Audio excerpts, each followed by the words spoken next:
All right, looking at our daily chart here, we see today, Wednesday, the 25th, we had an inside day. What does that mean? We traded inside the range of the previous day, right?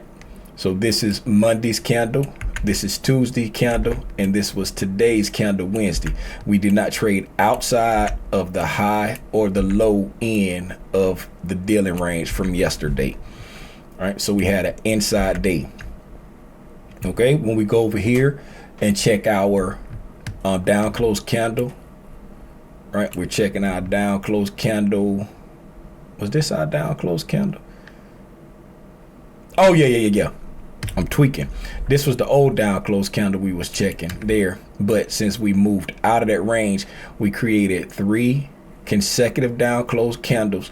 Then the next day when we made an up close candle, right, we closed back above mean threshold of that down close candle, right? Then that was Monday. Then Tuesday, right, we created another down close candle, and then here on Wednesday we had an inside day, and when we checked that, we closed back above mean threshold of that down close candle.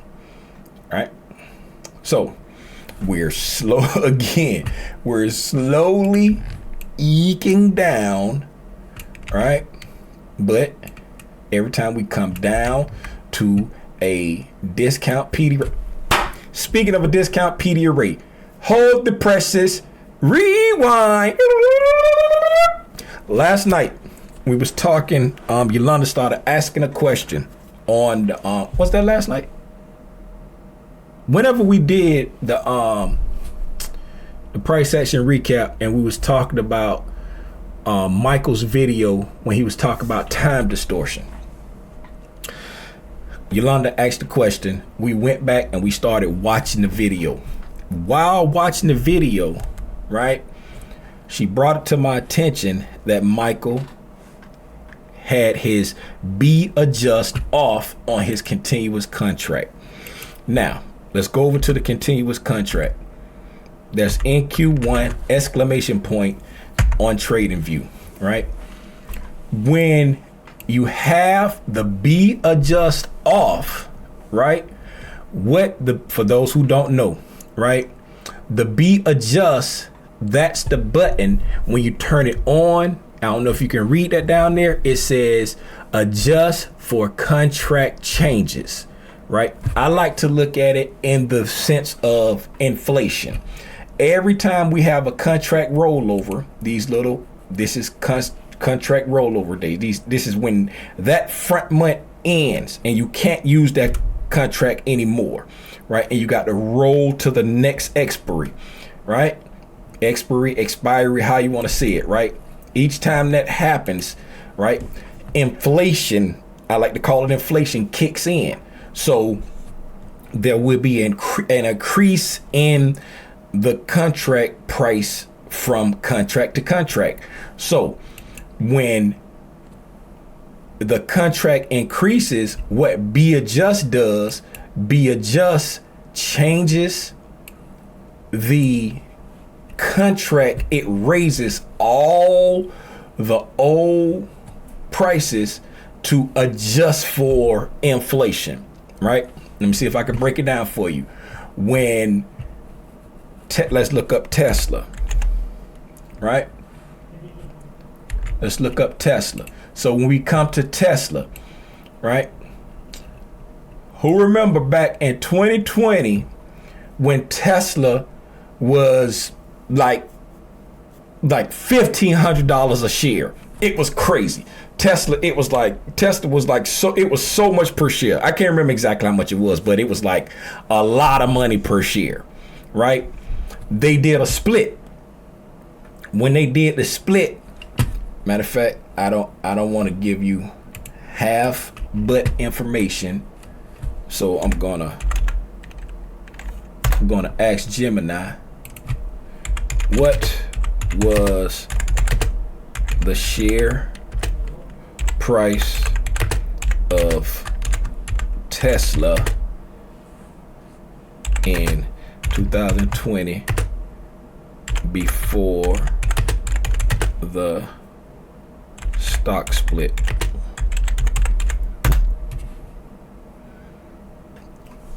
All right, I should have put it on fast so it'd go fast. It's on thinking right now. I could have did it way quicker just doing a Google search. All right, they did a 5-to-1 stock split, right? So right there, they were $2,000 a share before the stock split. I said 1,500, right? They announced the split at 1375, and on the day that it split, they were $2,000 per, so 22.13 per share, right? So however many splits they done did since then, right? So on August 20th, they were $2,213 per share. If you look at Tesla right now, it's only $385 per share, right?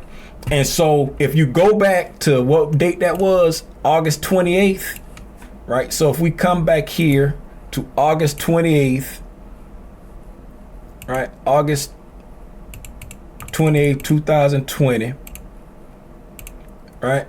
We go to August 28th, 2020. If we look there, right? August, see right there, split, right? That's the split date. They did a 5-to-1 split on that date right there, August. So if you look at that now, if you look at what it says there, why is it not highlighting? There it is. On that date, it says that it opened at $148.20. But back then, it was $2,000.12, right? On the last day before the split. So that's August 28th, yes. So when it closed, it's a last day pre-split trading. It closed at $2,213, but it says it closed at $166.11. So now all of this price history has been adjusted for the splits. You had a split this day, you had a split this day, right? You had a 3-to-1 split there, you had a 5-to-1 split there, right? And that's all the splits, that's all the S that I see. But if you go back, the price has been adjusted to show, hey, instead of it being a way spike up here at 2,000 on this day, it's showing the adjustment for the splits. Right now, take that into the same idea of with the continuous contract, when the price on this day here, right? Now we'll go here and we'll turn the B adjust off, right? And we'll come here pre-split. This is a split, or not a split, contract end. We come to a contract end date, right? And when you look at this, let me hide all this stuff that's on the chart right now, right? When you come over here and you look at that low right there, right? As you see, that low is 24,000 even, right? That's what that low was during that contract month. So, I mean, that during that contract expiration, that low was 24,000 even, right? And then when the contract rolled over to the new contract, right, inflation went into it. So the new contract, just say on this day here, price closed. This is the split date. So that's the date that is split, and then this is the date the new contract starts, right? So looking at the last day of the contract, right? It closed at 25,015 and a half. Okay. Then when the new contract started, inflation hit, right? So let's put a line on that close date. I mean, that close time. 25. Let's change the color so we'll know, right? Going to make that blue. All right. So that's the close, 25,015 and a half, right? So the next day when inflation hit, when the new contract started, the next day, right, you turn the B adjust on, right? You see how well, no, that's the day it started. So we got to come to this date here. That's the date, because this is the day right there it started. All right.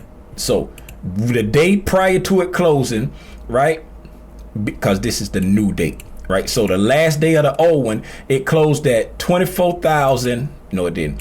It closed at 24,675 and 3/4, right? And that low was at 24,000 even, right?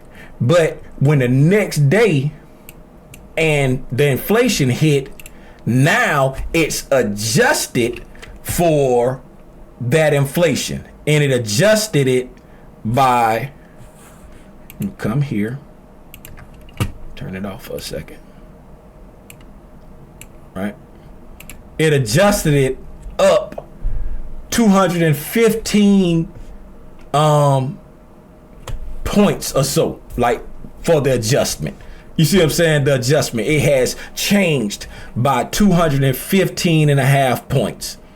You know what I'm saying? When you turn it on, because if you notice, everything after the contract, after it started, like we'll put a vertical line there, right? On the date that it started, when you turn the B adjust on and off, as you notice, nothing changes in this area right here, right? Nothing at all changes since the new contract started, right? Because it's under the new inflation, if you will. Everything in the past, it has to adjust to make these numbers make sense in relations to the value of what this was back then based off the new numbers. And the farther you go back, the more of an adjustment it is, right? The more of an adjustment it, like you see, it's like jumping really far back here, right? The farther you go back, the more of a move it is inside the price, because it's adjusting everything over now, right? I said all that to say, okay, when you're looking at your continuous contract, right? When you're looking at your continuous contract and you're looking at it for PD arrays and liquidity that the algorithm is going to engage with, you want to turn your B adjust off. You want to turn your B adjust off. But Tim, why am I turning my B adjust off? Because you're turning, IPTA does not care about us adjusting the price for inflation. It doesn't care about that. IPTA only knows that back when this was the front month, right? So back during this time here, right? Back during this time here, when this was the front month, I made a low at 24,000 even, right? I made a low at whatever this low is right here, 24,239 and 3/4. I made a high at this. IPTA knows exactly where it made that low and where it made that high. IPTA knows where it made this volume imbalance during when this was the front month.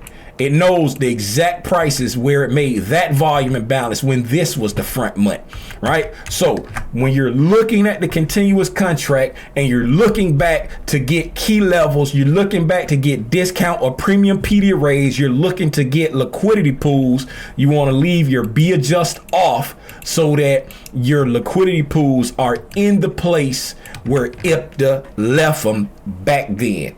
And so you can have a more accurate depiction of what price is doing, right?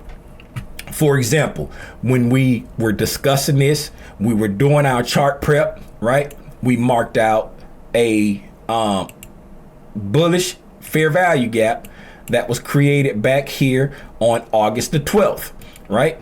And if I take that bullish fair value gap forward, right, for August the 12th, what did we trade down into on Monday? That bullish fair value gap that was created on August the 12th, right? That reclaimed fair value gap. When we came down into that discount, right? Reclaimed fair value gap. When we came down into that bullish mitigation block, right? when we came down, this candle right here came down and touched that bullish breaker, right? What is this right here? Michael used to talk about this is a long time ago. You have a mitigation block with a breaker nested inside of it, and then you come back and trade to it. Woo-hoo! That's a powerful place for price to react to, right? And what happened when we got to that place, right? All right, come over here. Let's put a line on there. Boop. You see how we came down to kiss that? See how we came down to kiss that that bullish breaker right there that's nested inside that bullish order block. I mean bullish mitigation block. If I said order block, I'm sorry.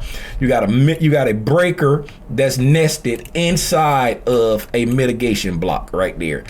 Right now, we're gonna put that line there. We're gonna put that circle there, that line there. Now, if I turn the B adjust on, those PD arrays aren't there. You can't see them PD arrays there. You can't see exactly what the algorithm is reacting to if you have that B adjust turned on. Oh my goodness. Y'all do me a favor, hit a like for the algorithm and subscribe to the channel if you ain't subscribed.